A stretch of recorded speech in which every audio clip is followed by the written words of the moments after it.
Hi, guys. Welcome back. Happy New Year.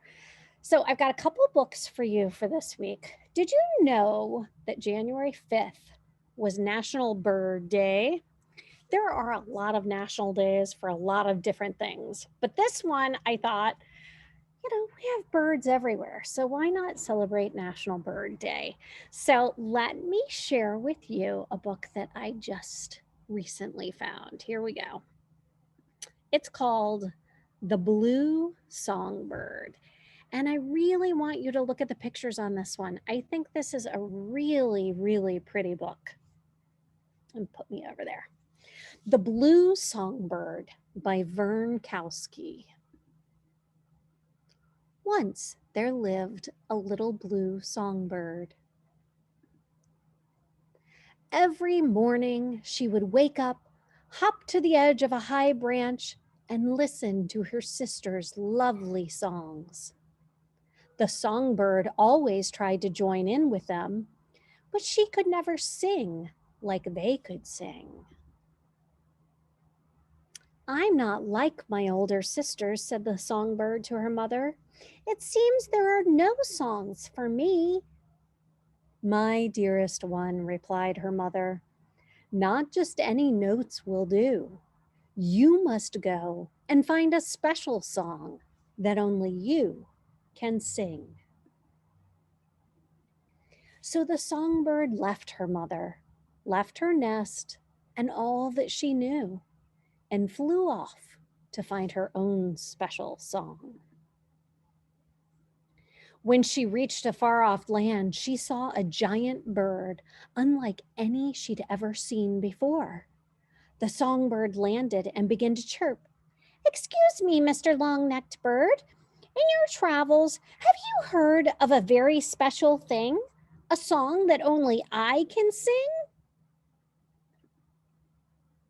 The bird stretched his slender neck down to where the songbird stood. My name is Crane, whooped the bird, and I'm sorry that I can't help you. But see those mountains over there?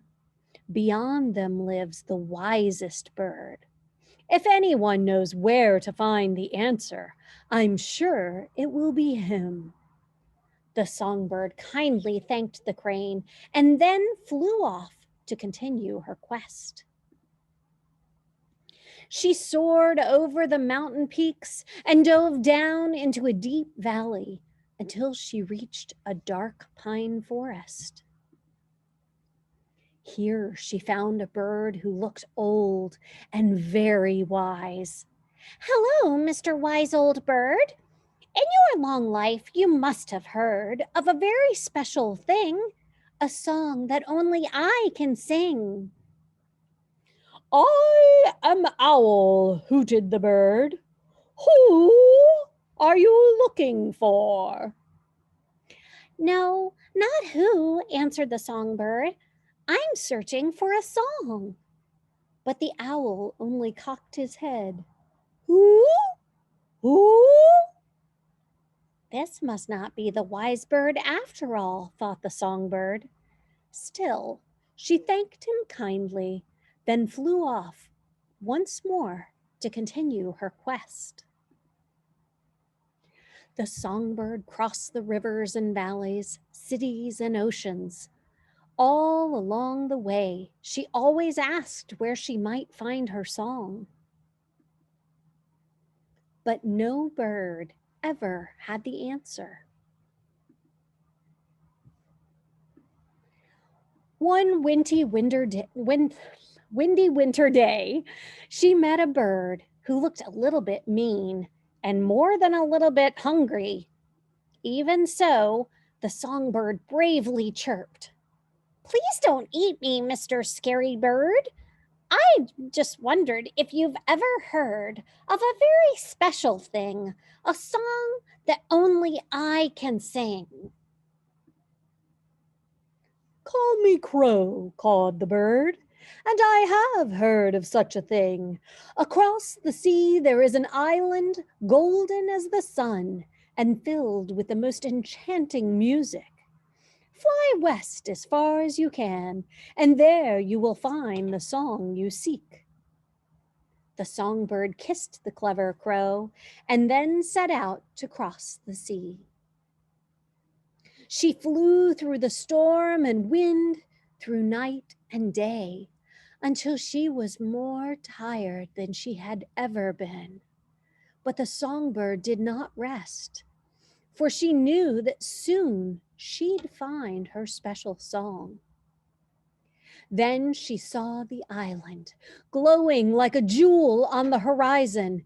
In the distance, she could hear the sound of beautiful music. "At last, I made it," laughed the songbird, and suddenly her wings felt strong again. She swooped down faster and faster, following the sound until she found that after all this time, she was home. The songbird's heart fell. She had circled the whole world, spoken to every bird there was, but her quest had failed. Then she saw her mother, and all her disappointment disappeared. She had so many stories to tell, but when the songbird opened her beak to tell them, what came out was not words at all, but a song. She sang a song of crane and owl and of the clever crow, of cities and of stormy seas, of mountains capped with snow, of all the warm and sunny days and the chilly nights alone, and of the love the songbird felt for her family and her home. Isn't that a great little story? I want you guys to think about that because you guys are all finding your own song. It's going to be from whatever you make, the choices you make, the decisions you make, the places you go, the things you try, the things you do. All of those things are going to help create the song that is only your song. I love this little story. So, happy National Bird Day from January 5th. Now we are going to move into another book. This one I have read to some classes before, but I haven't read it in a long time, and I think you guys will like it. The Most Magnificent Thing, written and illustrated by Ashley Spires, read with permission of Kids Can Press. This is a regular girl and her best friend in the whole wide world. They do all kinds of things together. They race, they eat, they explore, they relax. She makes things. He unmakes things. Do some of you enjoy making things too? I like to make things sometimes. One day, the girl has a wonderful idea. She is going to make the most magnificent thing. She knows just how it will look. She knows just how it'll work. All she has to do is make it. And she makes things all the time. Easy peasy.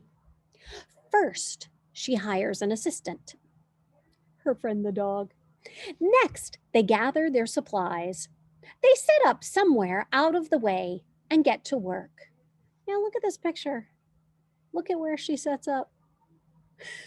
I'm not sure her neighbors are going to think that's out of the way. What do you think?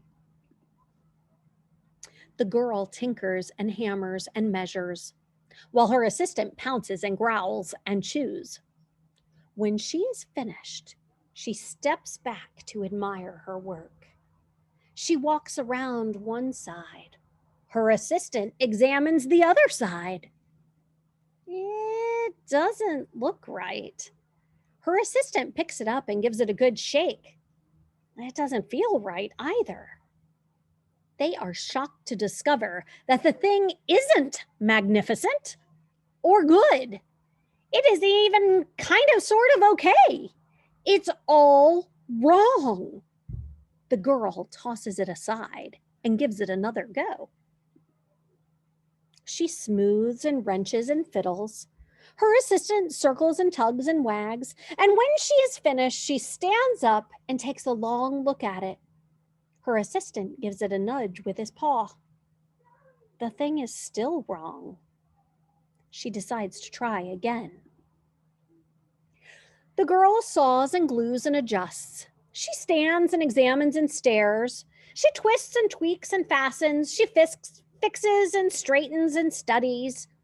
She tries all different ways to make it better. She makes it square.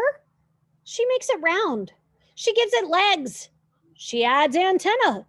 She makes it fuzzy. She makes it long, short, rough, smooth, big, small. One even smells of stinky cheese. But none of them are magnificent. Her hard work attracts a few admirers, but they don't understand. They can't see the magnificent things she has in her mind. She gets mad. Ooh, look at her. The angrier she gets, the faster she works. She smashes pieces into shapes. She jams the parts together. She pummels the little bits in.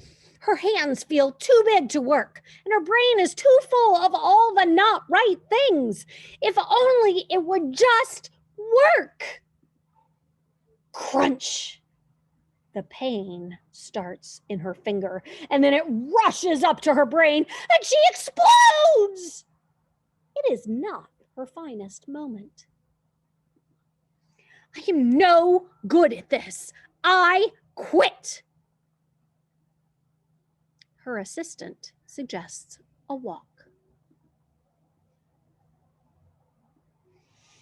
It is not much help at first. Here she is. There they go. But before long, she starts to feel different. Bit by bit, the mad gets pushed out of her head. As they stroll along, she comes to the first wrong thing she made. The bad feelings are about to start over again, and then she notices something surprising. There are some parts of the wrong things that are really quite right. The bolts on one, the shape of another, the wheel to seat ratio of the next. There are all sorts of parts that she likes. By the time she reaches the end of the trail, she finally knows how to make the thing magnificent. She gets to work. She works carefully and slowly, tinkering, hammering, twisting, fiddling, gluing, painting. Her assistant makes sure there are no distractions. Look at him down here. He's chasing away the squirrel, or maybe it's a chipmunk. But look, these guys are finding things that are useful in the ones that she did not mean to create. Interesting. This is the perfect thing to ward off bears. This will stop that leak. This one's all wet. The afternoon fades into evening. Finally, she finishes. She alerts her assistant. The pair take a good, long look. It leans a little bit to the left, and it's a bit heavier than expected. The color could use a bit of work too, but it's just what she wanted. They climb aboard and take it for a spin. They are not disappointed. It really is the most magnificent thing. Guys, I hope you enjoyed that book. I read that one to you. I like to read that at the beginning of the year because here we are starting again, and there are going to be so many things that you learn in 2021. Some of them are going to be really easy, but some of them might be a little more challenging, and you might have to work hard at them. You might have to try things more than once to get the right answer or to figure out how it all works together, or to really understand something. You may have to give it more time, but I know you can do it. There's nothing that your teachers are going to teach you this year that you can't learn. You just need to give it a try. Maybe there are things you don't know yet, but if you stick with them and keep trying, maybe that means that sometimes you have to take a break, but you don't quit. You come back to it. Maybe it means you just need to take 5 or 10 minutes to just sit and quiet your mind, think about your breathing, get calm so that you can try and figure it out again. That's what you can do. As long as you are persistent and keep trying, you're going to have a great year. Guys, I will see you next week, and we will be talking about Martin Luther King Jr. Bye, guys.